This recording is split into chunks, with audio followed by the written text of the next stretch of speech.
So 2020, the worst year of my life, is soon finally over. Yep. Well, I talk about the worst year of your life, considering that your channel has really been started making money. Well, that's because of stupid COVID-19. COVID-19 is probably one of the worst things that have ever happened in my entire life, besides the Great Recession. All of us were worried about food. There was mass panic and everything. Basically there.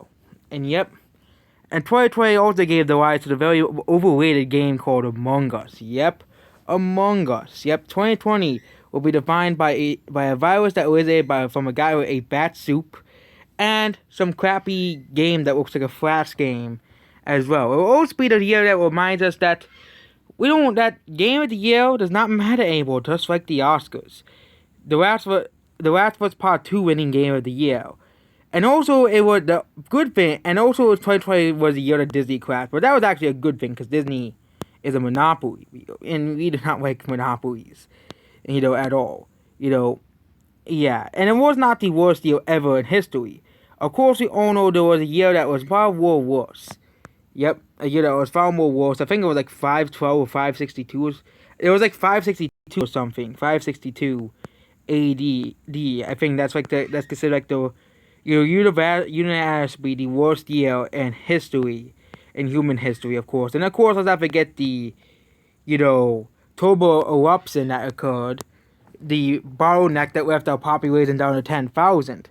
But I'm talking about this worst year of this century. 2020 is the worst year of this century.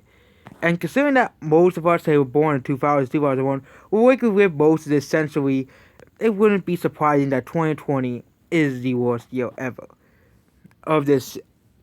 And of course, over the last 100 years, it definitely is way better than 1939 when World War II started, and of course 1929.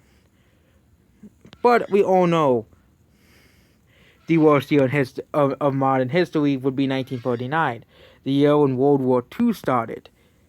When a crazy man with a weird mustache tried to take over Europe. But yep, 2020 was probably the worst year of the. And let's not get into politics because nobody wants to talk about that. But yeah, there were very few good things about 2020, and that's basically it. Goodbye.